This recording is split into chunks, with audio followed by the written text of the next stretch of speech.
You're welcome to the Extra Special Friday on Dominion Television, your channel of choice. You're welcome to Dominion Sport. I am Paul Abe Toluwanimi, and trust me, this wonderful morning we have all the actions packed out for you from the local front. The match day 38 fixtures of the MPFL final showdown season. Where it's going to be Rangers International against Rivers United, talking it out for the MPFL trophy. Also, we have the Continental ticket to fight for between Shooting Stars and Ikorodu City. Relegation battle is still very much open between some clubs who are still fighting off relegation. But let me confirm to you that Wiki Tourists are already regulated already, and there's a sad news coming through from the camp of Wiki Tourists. Also, we'll give you an update from the President Federation Cup. We'll give you an update from the Premier League, the final showdown of the Premier League. Also, some teams are dropping, their World Cup list. We'll be talking about that. England squad list is out. Norway. We have so much to look forward to when it comes to the World Cup stage. Definitely will give you an update back to back among other stories making around in the world of sport. I am Paul Abe Toluwanimi, and this wonderful morning I'm not alone in the studio. I have the Queen of Sport, Mabuba, joining me to talk sport this wonderful morning. Top of the morning to you, Mabuba, and how are you feeling this wonderful morning? Good morning to what I mean. It's great to be here, and as we all know, it's a fantastic Friday morning to discuss sports, where we give you all the updates and all that is set to go down over the weekend. I mean, it's match day 38 already. We've witnessed quite a number of roller coaster activity over the past 37 weeks, and you can feel the whole tension flowing around. It's just one more game until everything is decided. We get to decide, or we get to see who eventually loses the NPFL title, who relegates, who falls out, and those that may eventually be with us in the NPFL for next season. We also have activities in the EPL. Arsenal have already confirmed that the champions of the Premier League for the first time in 22 years. There are also relegation battles going on in the EPL as well. And as a matter of fact, last night, Cristiano Ronaldo finally laid his hands on the Saudi Pro League for the first time in 4 years. And I must say, that man is the real definition of hard work. You might not like him, you might not accept that he's your GOAT, but you cannot deny that he's one of the greatest football players of all time. In case you don't want to celebrate with him, or if you don't feel like celebrating with him, put your egos aside and recognize that this man is one of the greatest players of our generation. Great. So are you calling out Messi fans right now? Because it looks like a different battle. You know what? The thing is that both Messi and Ronaldo, they've given us moments that we football lovers cherish. And although we might say that one is rather than the other, maybe one does not have a World Cup trophy in his cabinet, but we still cannot deny the fact that these two players, they both gave us the rivalry that we have not seen before. Till now. And even when they leave, we still cannot identify those two players that's going to give us the rivalry. As we mentioned Mbappe, we mentioned Ireland, we mentioned Vinicius Junior, Yamal, but we still cannot find these two people who are going to take up the mantle from them. So we celebrate this day, and it's just sad that very soon they are going to be hanging up their boots. But at the same time, we're going to keep the memories with us and recognize the fact that we got the honor to watch these two players play right there on the field of play. Beautiful.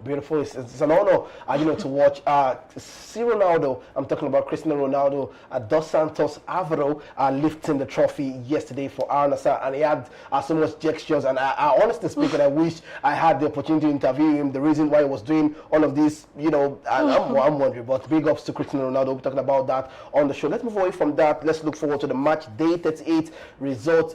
Every kickoff time start at 4 p.m. on Sunday, the 24th of May. Niger Tornadoes are going to play to Shooting Stars. Eyimba are going to play El Kanemi Warriors. Bayelsa United are going to play Kwara United. We are going to have Bendel Insurance to play Remo Stars. We have Ikorodu City against Rangers International.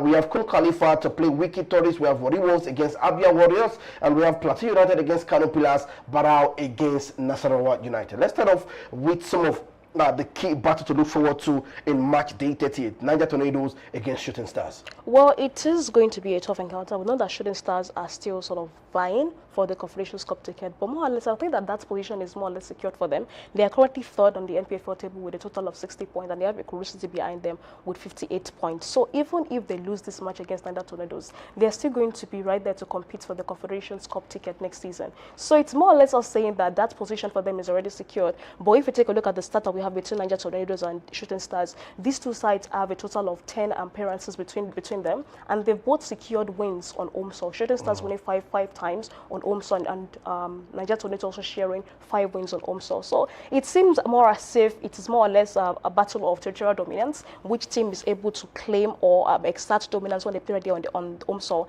And in this encounter, Niger Tornadoes are the ones hosting Shooting Stars. As I mentioned earlier, Shooting Stars already have that ticket that they've so much targets at the beginning of the season, in which is the Confederation Cup ticket. So even if they lose this encounter, it's still not going to impact their, should I say, their wish to clinch on that Confederation Cup ticket, because it's already secured for them. So it's more or less, they might decide to give away the win to Niger Tornadoes, who are currently battling relegation. But then I'll say it's just if they decide to whether win or lose, it still doesn't affect their quest to play in Africa next season. So let me ask you, why do you think this does not affect Shooting Stars for the Continental ticket next season? Is it because of the President Federation Cup? Well, not really, because we say that two teams get to qualify for the Confederation Cup ticket. Shooting Stars they currently have 60 points on the NPFL table. If they win this encounter against Niger Tornadoes, they have 63 points, right? Then we have Ikorosti, who are right behind them. Ikorosti have a total of 58 points. If Ikorosti wins, they will have 61 points, right? But then Shooting Stars will drop down to 4th.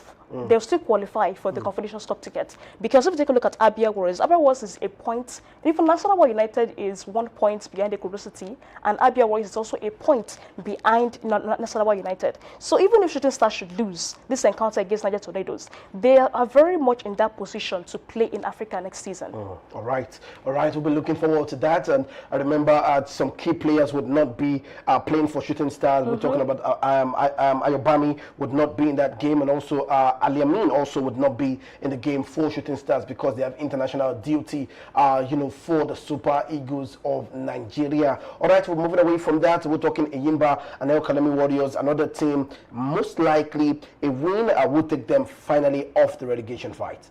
You see, quite a number of teams are battling relegation right now, and these two teams are in the quest whereby they are trying to escape that position where they are at the top of the table. At the bottom of the table. Yeah. So it's more or less, today is the final day, and we've stretched this whole quest for escaping relegation up until this day.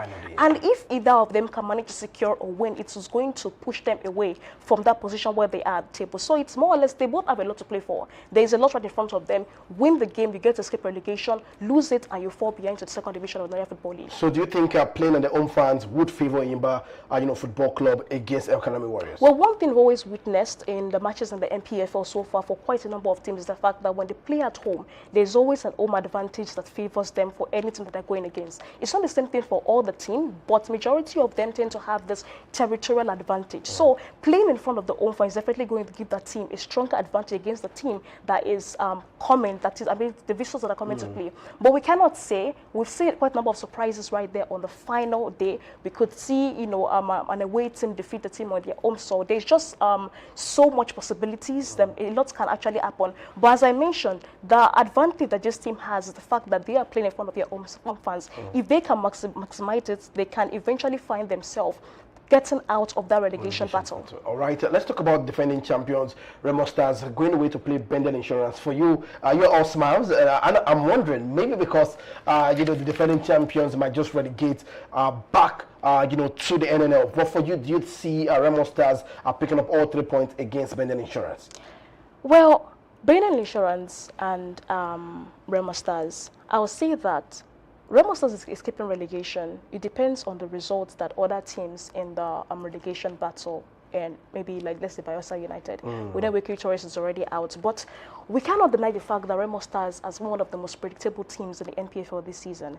I mean, there are times whereby we actually thought that they might eventually find ways to secure points or secure wins in their away encounters. Like that is against El Kanemi Warriors after the 1-1 draw. We thought that maybe from then they're going to pick up the pieces and then move on and finally secure points away from, because that was the same thing that got them to this position where they are. Out of the encounters they played away this season, they've had a total of 14 losses in the away games, and that in itself caused a massive dent for the place that they are right now at the bottom of the table. So I do say that despite the fact that we know pretty well there's a high possibility that they might secure a loss when they go against Bernard because they're not playing on home soil. If they're playing on home soil, then we can see that the advantage on their side because most of the matches they played at home this season, they've been securing wins. But when they play away, they lose. But then, as I mentioned, it's the final match day of the season. The surprises might come, but there is a higher possibility that we're still going to see Rainbow Stars lose this encounter against Bendel because of the things that we've been seeing. They had opportunities to, shall I say, close the gaps and push themselves up out of relegation and even further in the table before now in the season, but they weren't able to do that. So I won't be surprised if they are still unable to do that in this final match. There was the face Bendel Insurance. So now your verdict is Rainbow Stars will definitely relegate this season. Well, as I mentioned, they see a lot to play for.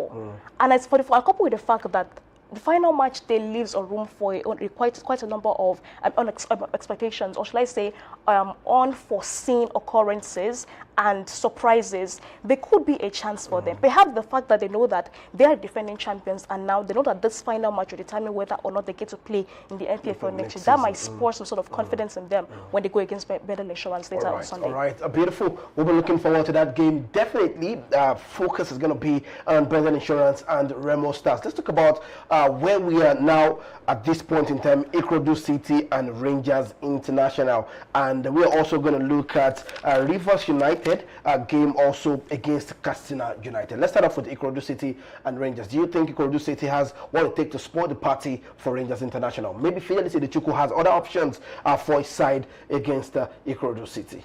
Well, you see, both Ikorodu City and Rangers International, they have quite a lot to play for. Rangers United have already confirmed that they're going to play in Africa next season for the CAF Champions League. But then this particular encounter against Ikorodu City will determine whether they're going to finally lay their hands on the NPFL title. And then we have Ikorodu City, who is just spending their second season in the NPFL. And they've managed to put themselves in the conversation. If they manage to somehow defeat Rangers International, they get to secure their spot to play in Africa for the Confederations Cup come next season. So, and the stats say that over the past 5 encounters that these two sides have shared, Rangers International have secured all wins against Ikorodu City. But then we know deep down that Ikorodu City as a team that has proven themselves over time that when they play at home, they win. They are one of the teams that have proven that they tend to optimize or capitalize on the home advantage. And then we also know Rangers International is a side whereby they are the team that have managed consistently to secure a point in their away matches. So there's a possibility of Ikorodu City manage to secure their first win against Rangers International on Sunday.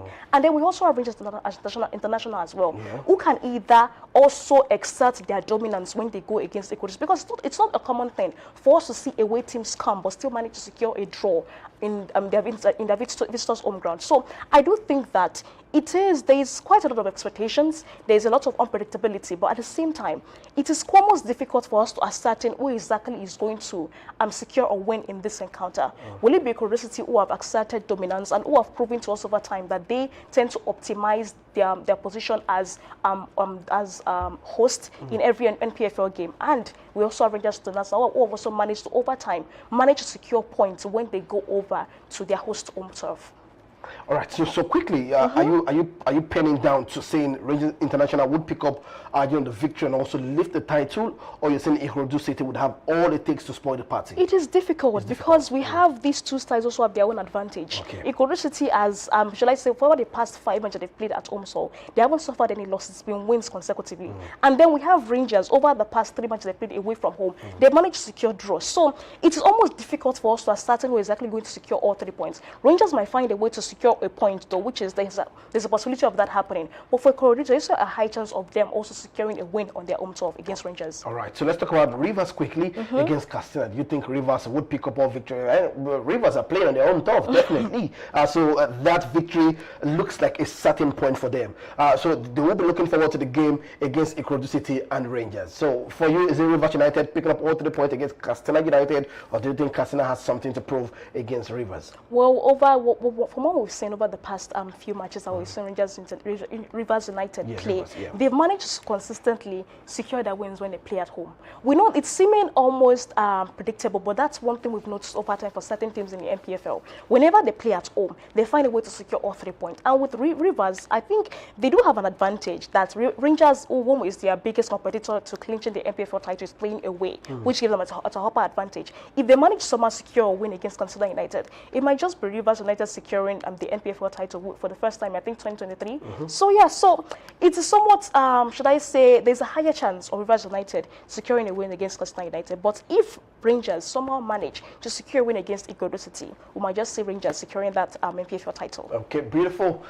You watching us right now, I'm sure, I don't know the club you support. It might be Rangers, it might be Rivers, it might be Shooting Stars, or maybe Igbodo City. Why not just drop your predictions right there in the comment section? What do you think would lift the NPFL title come Sunday? Is it Rivers United or Rangers International? Drop that in the comment section quickly. Let's talk about the tragic news we got yesterday about Wiki Tourists have confirmed the tragic passing of their player Kabiru Mohammed following a fatal accident around Zaria Gusa Road. He was ever present for the club this season, making 26 appearances and playing over 2002 minutes for them this season. May soul rest in peace. That's the update we got from the tragic passing of the Wiki Tourist player. All right, let's move away from that. Let's talk about the President Federation Cup quickly because of our time, and we are already at the match day 32 fixtures already, round of 32, where Bara are going to face Abakaliki, Brendan against Crown FC, Bida Lions against Warriors, El Kanami Warriors against Aqua United. We're going to have Aqua United against Shokoto United. We're going to have Yimba against Gombe, Shooting Stars against Kada Warriors, Wiki Tourists against Bayelsa United, Flight FC against Mighty Jet, Sapele Lions FC against Adamawa United, Rivers United against Rangers International, and we have Ajigbo City against National United, Koji United against Plateau United, Emigas FC against Basira FC. We have Ikorodu City against Jigawa, and Sunshine Stars against Warinje FC. Those are the games we're going to look forward to the President Federation Cup. I'm excited that you are that way at this stage of the President Federation Cup already.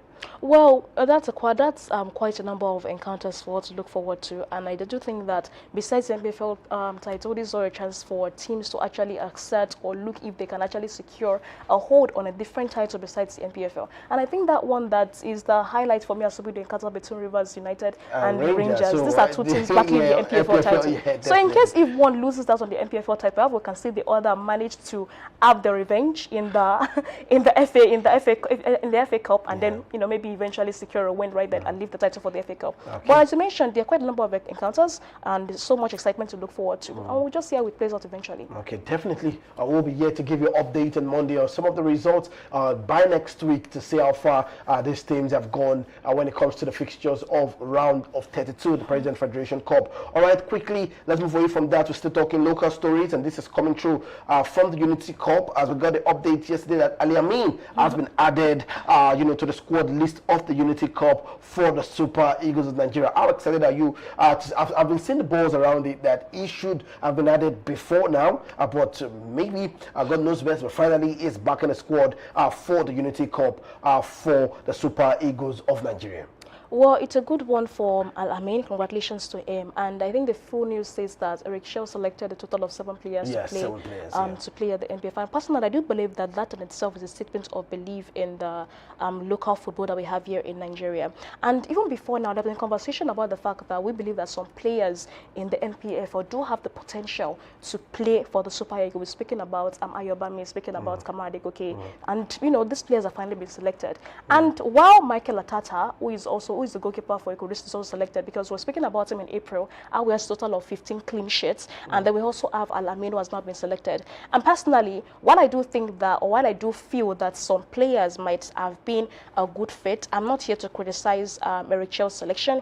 He is the coach. He himself knows the technical capacity that he's looking forward to and the mentality that he wants in his team. But one thing that I'm going to emphasize on is the fact that for all the 7 players that have been selected to represent Nigeria at the Unity Cup, they must understand that this opportunity isn't simply for themselves. They are playing for the entirety of the players right there in the MPF, because we know deep down that MPFL players do not have that good reputation following what happened in the last CHAN in 2024. So yeah, I do think that it is a good opportunity for them to play. I understand that there is a lot of pressure, but football players play with pressure. And if they should eventually display good performances right there in England, they won't be simply playing for themselves, as I mentioned, but it is going to reflect on something bigger. Perhaps when they play well and display fascinating performances, it could change the conversation from should NPFL players be worth considering to which NPFL player can we add to the Super Eagles to represent Nigeria. So it is a good one. Congratulations to the players, but we look forward to seeing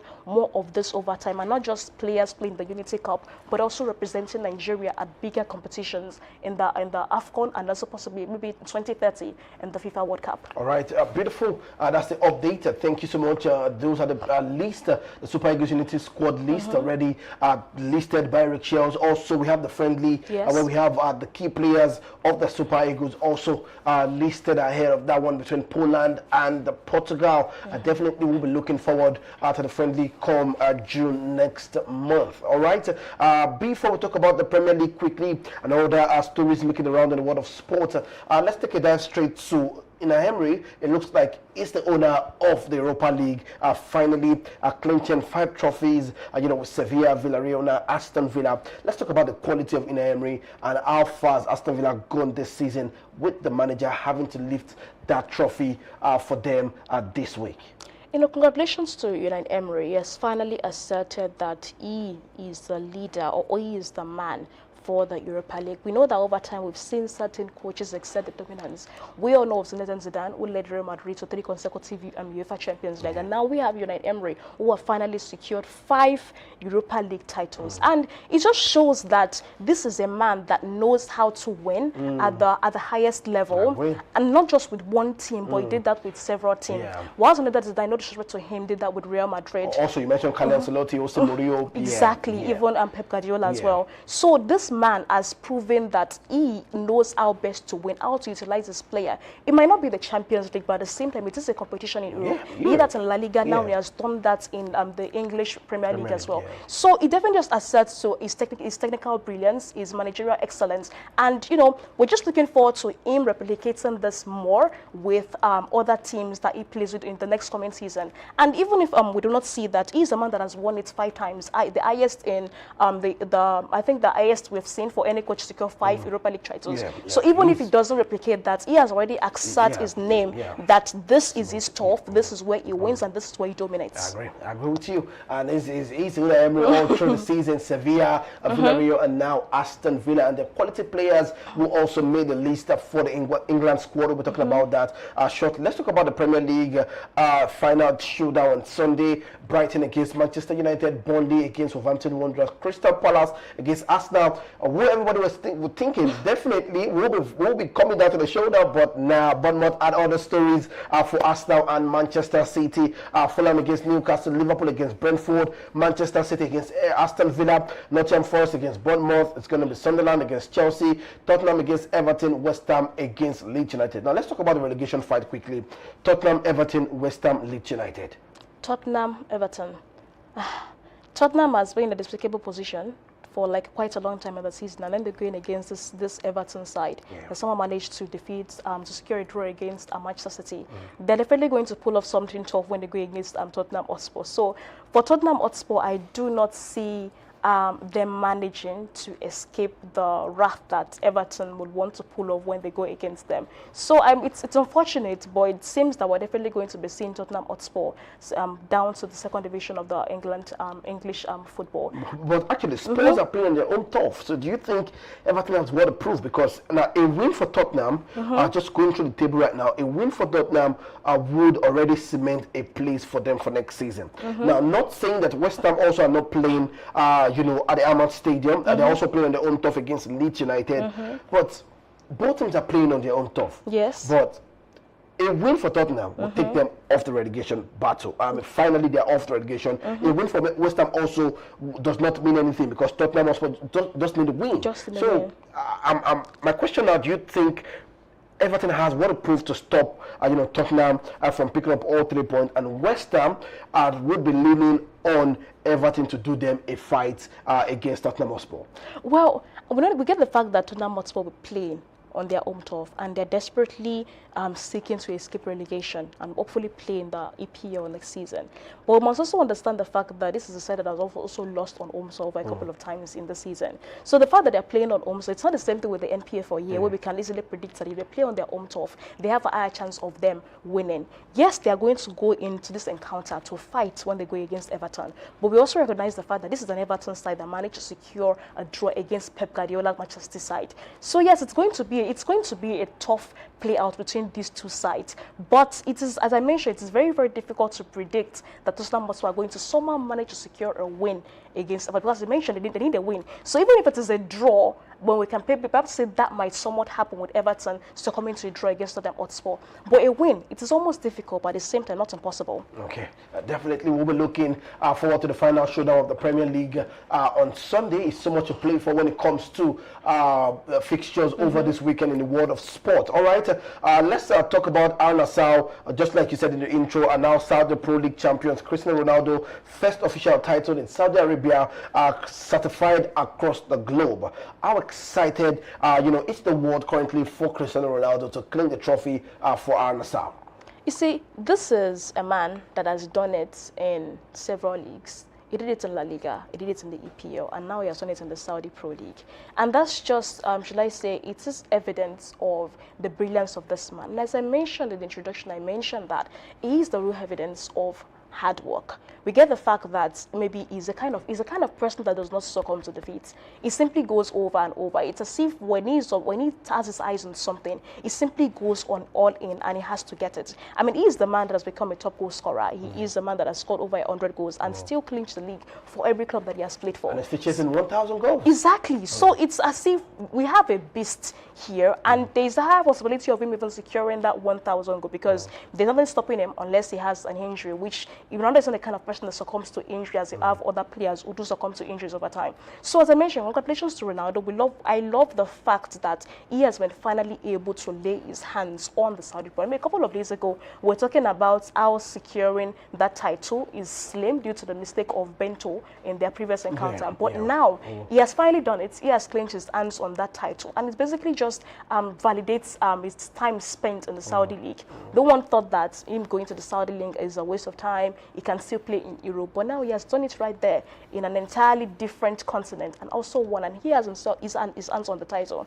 And he's a winner, honestly, for real, and a good role model, honestly. And I'm sure Messi fans will be asking you, can you show me your World Cup trophy in the cabinet? Then maybe we can have a conversation. But let's see how far one can go in the World Cup this year. It's going to be the USA, Canada, and Mexico. And let me inform you that Cristiano Ronaldo has been named among the squad list for Portugal for this year's World Cup. So maybe finally we might end the debate between Messi and Ronaldo if Ronaldo is to put the World Cup in his cabinet. All right. And then also inform you that Rafael Yudica's team, Club Brugge, has won the Belgium league. They're saying that the stars are finally aligned. That's the update we got this morning. Club Brugge are now champions of the Belgium Pro League. Right. Congratulations to Rafael Yudica and his team for clinching that trophy. All right. Let's talk about what is buzzing right now. It's the England squad, and trust me. How irritated can I be? Because before Thomas Tuchel dropped the list, we're already seeing the update already. This player is not part of the list, and I'm wondering where this leak all coming from? Where's it happening? But finally, the list is out. And now we have Jordan Pickford, Dean Anderson, we have James Trafford, defenders, we have Rhys James, Tino Livramento, we have Nico Riley, we have James Spence, we have Ezri Konsa, Maguire, we have John Stones, we have Jara Kwanzaa, we have Dan Bourne. Also for the midfielders, we have Declan Rice, Elliot Anderson, Jordan Anderson, we have Kobe Mainoo, we have Jude Bellingham, we have Morgan Rogers, and we have Eberechi Eze. Also for the attackers, we have Bukayo Saka, we have Noni Madueke, we have Marcus Rashford, we have Anthony Gordon, we have Ivan Toney, we have Harry Kane, and Oli Watkins. These are the players that Thomas Tuchel has said would be the best fit to lift the World Cup this season. For you, looking at this list, what do you think are you surprised that some players don't make this list? And if you're surprised, which players would you remove and replace to make this list? Well, the players that I'm surprised didn't make, I'm not surprised that certain players, whom we all thought are going to make the list, are not on the list. Take a look at Phil Foden. Take a look at Cole Palmer. When I said the fact that their season has been so much shaky. Expecting the both to be here, definitely. Although some Chelsea fans will not agree with the fact that Cole Palmer is not on the list, but we both understand that he hasn't quite been himself this season with a position where Chelsea had to at the on the EPL table. And actually, he has not lived up to the expectations exactly. from Pochettino. Yeah, go ahead. And I was initially thinking that perhaps this might be a guy that is going to be on that World Cup spot list, well, because after his performance against PSG in the Club World Cup final, him scoring a praise, we all thought maybe from there we're going to be seeing some better performances. And I must say that this is the wrong time for him to lose his form. We hope it's not going to be extended, but I must say it is quite unfortunate and it's quite unexpected that we see that he's having this drought of, superb performances in what playing for Chelsea. Same with Phil Foden as well. And about the squad list, I love the fact that Rashford is able to make the list. We understand the fact that he was quite injured for some time, but he's had quite a decent season for FC Barcelona. He came in, I think, for the El Clasico and even scored that fantastic free kick. So it's a good thing that we're actually seeing him right there on making the England squad list. So personally for me, I am satisfied with the squad list. I must say we have Harry Kane who's there and we have Marcus Rashford who's there. So I do say that even if there's some players are not there that we thought were going to be, I do think that this is quite a decent squad list. We don't know how far England are going to go in this year's World Cup. It's been 60 years since the last they played the World Cup trophy. So yeah, it's quite, should I say, we don't know how far they're going to go, but personally for me, I do think that this is a decent squad list. Okay, so hold on. Before we wrap up the show right now, my producer just showed me players expected to miss out. And I'm wondering why did Harry Maguire miss out of the squad list and also Morgan Gibbs-White. Now, maybe Luke Shaw also in the flow of things, but I'm wondering Harry Maguire, I'm wondering Morgan Gibbs-White, and I'm looking, Noni Madueke made the list ahead of Morgan Gibbs-White, and I'm not on the seat. I'm not on the seat of Thomas Tuchel right now, and I cannot explain the reasons why most of these players. But if we're judging through start and through the season, Noni Madueke should not be on that list for no reason. But we must also consider the efficiency of this player in the national team. It was the same conversation that we're having with João Pedro not being included in the Brazil squad. People saying that Endrick was there, Igor Thiago was there. But if we're to ascertain, yes, João Pedro has been fantastic from the Chelsea this season. But if you take a look at his performance for the Brazil national team, we cannot exactly say the same thing. He has played a total of 9 matches for Brazil with 0 goals. And Brazil, one thing that brought us over time is that Brazil have quite a number of players who play excitingly well at club level. But I find it almost impossible to replicate that level of excellence when they play at the national team. I do have an issue with Rafinha, even an issue with Vinicius, because these two players, they play excellently for Barcelona and Real Madrid. When it comes to the national team, they falter. And honestly, if these players can display the same level of excellence they do for their club, at the national team, Brazil can definitely go far in the World Cup. But for João Pedro, he has been given chances over and over, played 8 matches, scored 0 goals. I do not see any reason why he should be on the list. Even Endrick has played a total of 15 matches for Brazil. He has a total of 3 goals. Yes, if you take a look at it, but you see, he has still scored for Brazil, but not as João Pedro, we may have this high expectations for. He has been unable to live up to expectations when it comes to playing for Brazil. So yes, it might be quite saddening, unexpected to see players that we think are going to make the squad list not make it, but we need to also give a consideration to how they're performing at the club level, and I don't replicate that when they play at the national level. All right, beautiful. We'll be looking forward to that, and we'll be here to discuss more of the update, because all that lists are dropping. Norway dropped, Germany dropped, other clubs are dropping their list. But let me inform you that Thiago Silva leaves FC Porto with immediate effect after winning another title and making an history at Porto. Is saying his final goodbye to that. Also, we got an update that Neymar Jr. is a little bit injured with hamstring. We hope that his feet, for the World Cup in Brazil. Like I said, it's like his mission Neymar for Brazil, not mission the World Cup. But we'll be here to discuss that, all of that, right here on the show on the Monday. Do you have an update for us? So maybe we'll just call it. Do you have a basketball update for us? Sure, we do have basketball updates. I must let you know that New York Knicks have secured their 2nd straight win against the Cavaliers. I must say that Knicks secured the second win after beating the Cavaliers by 109 to 93 points. Beautiful. And I must say that they dominated all around with a total of 51.8 possession percent to 38.8% in terms of possession. And Josh Hart is the man who has the highest number of points in that encounter with a total of 26 points and 7 assists. At the same time, the Oklahoma City Thunder also faced Spurs, and they managed to tie in their Western Conference. They secured the win with a 122 points to 113 points against Spurs. Spurs were the one who initially led in the first game, but now they eventually tied with Oklahoma City Thunder, who have now secured a draw. And then the series is now going to shift down to San Antonio for the next 2 games on Saturday and Monday, and these two sides will be looking forward to breaking the deadlock and securing or extending their wins in the next couple of series to come. All right, beautiful. That's the update in the world of basketball, and definitely we'll be giving you more reactions on Monday. I want to say a big thank to my producer. I want to say a big thank to the crew for making sure Dominion Sport remains on the global stage. We're going to be here again on Monday, but make sure you drop your predictions and make sure you drop your comments on exciting topics we have discussed right here on the show this wonderful morning. Mabuba, I say a big thank you to you. Make sure you enjoy your weekend, because we'll be back here to give us more analysis right here on Monday. All right, stay safe and bye for now.